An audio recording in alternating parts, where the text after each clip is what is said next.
Episode 1. The Day Chevy Got Its Swagger Back. Hi, I'm Alex, and this is Chrome and Gasoline. Today, we're starting a little 5-part love story about the 1955 to 57 Chevrolet Bel Air, also known as the Tri-5 era, also known as the reason so many grown adults have strong feelings about shiny metal. Let's set the scene. Early 1950s America is cruising into the post-war boom. Suburbs are expanding, drive-ins are thriving, and people are discovering that commuting can be spiritually improved by adding chrome. Not a little chrome. Enough chrome to signal astronauts. Now, Chevrolet in the early 50s was doing fine, but fine is what you say about beige carpet. Then 1955 shows up, and Chevy basically says, "Okay, what if we make it look like it has confidence?" Lower, longer, cleaner lines. A fresh, modern shape compared with what came right before. Even if you can't name a design detail, you can feel the vibe. 1955 is the year the car stands up straighter and starts making eye contact. So where does Bel Air fit in? Bel Air was not the entire Chevrolet lineup. It was the upscale trim level within Chevrolet's passenger car lineup. Think of it as Chevy saying, yes, you can have practical transportation, but what if it also made your neighbor feel slightly inferior? The Bel Air name had existed before, but in the Tri-5 years, it became the face everyone remembers, especially in those two-tone paint combos that look like they were chosen by someone who owned both a color wheel and a sweet tooth. And that's the magic trick. The Bel Air is both approachable and aspirational. It's not some unattainable exotic. It's the kind of car a regular person could dream about, work toward, and then spend the rest of their life explaining to relatives why the garage smells like parts cleaner. Welcome to our first recurring segment, the Tri-5 Therapy Session. If you love these cars, you don't just like them, you feel them. You talk about them like old friends. She's been in the family forever. He's a survivor. We're just doing a light refresh, which is what people wear right before their entire interior ends up in labeled bags. And you know what triggers the emotion? Chrome. Chrome is not a material, it's a personality trait. Chrome says, I'm here, I'm proud, and I refuse to be subtle. The Bel Air wears chrome like jewelry, and the whole point is that you notice. You're supposed to notice from across the street, across the parking lot, across time. By the end of 1955, Chevy wasn't just selling cars, they were selling a mood. Upbeat, optimistic, and slightly over-accessorized. And that mood is exactly why the Tri-5 Bel Air becomes the poster child for classic American car in a lot of people's minds. All right, buckle in. We've admired the suit. Next time, we meet the heart beating under it, and it has an ego the size of a burger joint parking lot. Episode 2. Small block, big ego. Hi, I'm Alex, and welcome back to Chrome and Gasoline. Last time, we talked about how the 1955 Bel Air showed up looking like Chevy had found its swagger. Now let's talk about why it also started to sound like it. In 1955, Chevrolet introduced a small block V8. Here's the plain language version. Chevy put out a compact V8 that was lighter and more modern than what many people were used to, and it ended up being the kind of engine that could do 2 jobs at once. It could be civilized enough for everyday driving, and it could be tuned and modified in a way that made hot rodders grin like kids who found the cookie jar. If engines were people, the small block is that friend who's good at everything, but still acts surprised when they win. Oh wow, I didn't even study. Sure, meanwhile, it's showing up everywhere and becoming a legend in all kinds of forms over time. Why did it matter to regular drivers? Because it delivered smooth, usable power without making you feel like you needed a pit crew to go to the grocery store. It made the car feel more effortless, especially compared to the idea that performance always has to come with drama. This was a performance you could live with. Why did it matter to hot rodders? Because it was a great foundation. It responded well to standard upgrades and tinkering. It was like Chevy accidentally released the world's most popular adult Lego set, except the bricks are oily and the instructions are mostly rumors from a friend of a friend. Now, let's do a quick Bel Air ownership truth. The moment you mention small block around the Tri-5 crowd, you'll witness a phenomenon I call the sacred nod. It's that slow, respectful head tilt that says, yes, we understand each other. We have both spent money we didn't plan to spend. The small block also helped define what these cars became culturally. The Tri-5 Bel Air isn't just about looks. It's about the whole sensory experience, the confident styling, the comfortable ride for its time, and the feeling that you've got something with real spirit under the hood. And spirit is important because spirit is what you use to justify decisions like, I will absolutely drive this car to the diner even if the weather is questionable, and I packed an emergency tool roll like I'm crossing the Sahara. This is also where the era's cruising culture starts to make perfect sense. The Bel Air looked good rolling slowly. It looked good parked. It looked good pulling in. It looked good leaving. It's basically a car that was built for being seen, and a V8 gave it the confidence to back up the outfit. So yes, 1955 is a redesign year and a style moment, but it's also the beginning of a mechanical storyline that made these cars famous beyond any showroom brochure.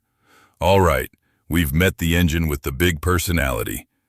Next time, we talk about the often overlooked year that quietly nailed the look, like the middle child who secretly runs the household. Episode 3, 1956, The Middle Child. With perfect hair. Hi, I'm Alex, and this is Chrome and Gasoline. Today we're talking about 1956, the Tri-5 year that sometimes gets treated like the filling in an Oreo. Which is funny, because the filling is arguably the best part, and anybody who disagrees is welcome to be wrong quietly. Here's the deal. 1955 introduced the new shape and the new attitude. 1957 is the famous one everyone can spot in a heartbeat, and 1956 sits right in the middle like, hello, I exist and I'm excellent.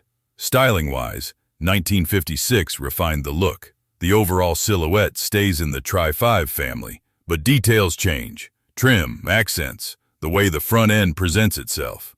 If 1955 is the debut outfit, and 1957 is the bold finale, 1956 is the polished version that knows precisely what works and doesn't need to shout about it. Now it's time for our 1950s marketing speak translator. Imagine a cheerful voice from a brochure saying something like, new elegance for the modern motorist. Translation, we added bright work in new places, and you are going to point at it in parking lots. Another classic would be, designed for sparkling performance. Translation, it looks fast standing still, and that's half the battle. And 1956 absolutely wins half the battle on looks. It's balanced. It's confident. It's the year that feels like Chevy took a breath and said, okay, let's make this thing really cohesive. Some people prefer it because it's the sweet spot, classic and iconic, but a little less showy than 57, depending on taste. Now, let's bring back Bel Air ownership truths, because this is where reality sneaks in wearing work boots. You'll hear the word restored a lot in the Tri-5 world. It's restored. Fully restored. Older restoration. Frame-off restored. These phrases can mean anything from a careful, documented rebuild to someone painted over the problem with optimism. Ownership truth number 1. Restored doesn't always mean finished. It sometimes means the previous owner did the exciting parts, and now you get to do the character-building parts. Ownership truth number 2. Shiny is not the same as solid. Chrome can distract you. Chrome is a magician. Chrome says, look at me, while the floor pans whisper, please don't look at us. That said, the joy of a 56 Bel Air is that it offers the whole Tri-5 experience. The style, the presence, the community, the drive-in daydream. And it often attracts the kind of enthusiast who likes being just slightly off the obvious path. The person who says, everyone loves 57 and that's great, but have you actually looked at a 56?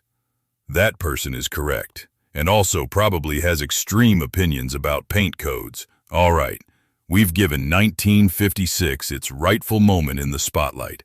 Now let's go to the year that turns the volume up, adds fins, and starts flexing technology like it's showing off new shoes. Episode 4, 1957, fins, flash, and fuel injection. Flexing, I'm Alex, and welcome back to Chrome and Gasoline.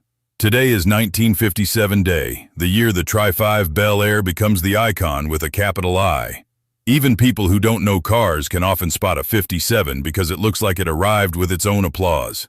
Let's talk styling first. 1957 leans into the late 50s vibe, more flash, sharper personality, and those memorable rear fins that make the car look like it could morally support a rocket launch. The trim and body details also get more dramatic. If 1956 is refined, 1957 is confident enough to wear sunglasses indoors and somehow pull it off. Now, the mechanical headline people love to mention, the 283 cubic inch V8 in 1957. You'll hear 283 said with the same tone some people reserve for a favorite sports team. And there was also an optional fuel injection setup available that year, one of those details that makes the room go quiet at a car show. Let's make fuel injection simple and fun. Most cars of the time used a carburetor, which is like letting your engine eat through a straw you keep adjusting by feel. Fuel injection is more like giving it a more precise meal plan. The significant point isn't that everyone had it, many didn't, but that it existed as an option at all. It became part of the legend. Look what they were doing back then. It's the kind of historical flex that becomes a story told for decades. Time for a short myth-busting moment, Tri-5 therapy style. Myth: every 57 Bel Air you see was born perfect and has lived a pampered life. Reality: many have lived whole, chaotic lives.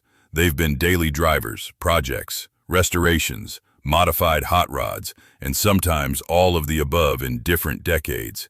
These cars are survivors not because they were fragile antiques, but because people kept choosing them again and again. Another myth: all 57 Bel Airs are the same. Reality: Bel Air is a trim level, and Tri-5 Chevys came in different body styles and configurations. What you picture in your head, often a two-door hardtop with flashy trim, is a common mental image, but the lineup was broader. The Bel Air name just happens to be the one that stuck to the cultural ceiling like a classic neon sign. Culturally, 1957 is the peak cruise night energy.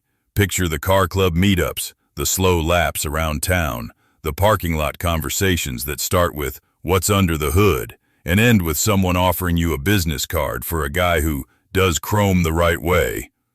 The 57 is the one that shows up in memories even if you weren't there. And that's why it's so beloved. It's not subtle, and it doesn't need to be. It's a celebration on wheels, all right?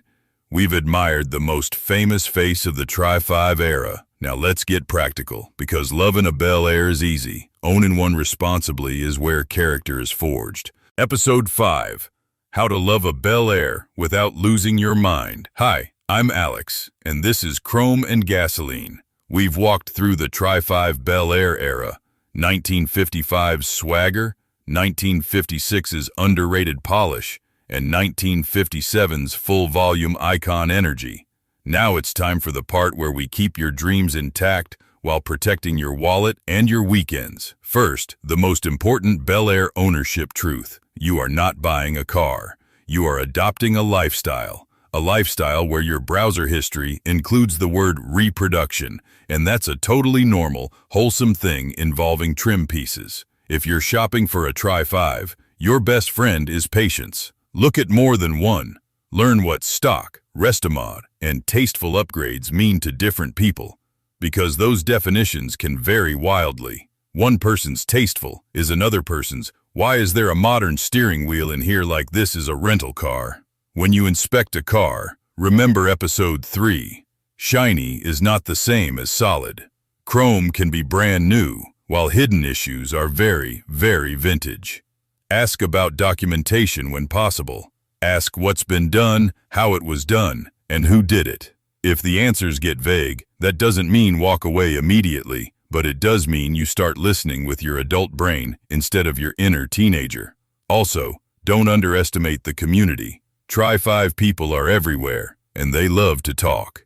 If you show genuine interest in basic manners, someone will help you find parts, recommend specialists, and warn you about the exact thing you were about to learn the hard way. It's like having a neighborhood watch, but for bad panel gaps.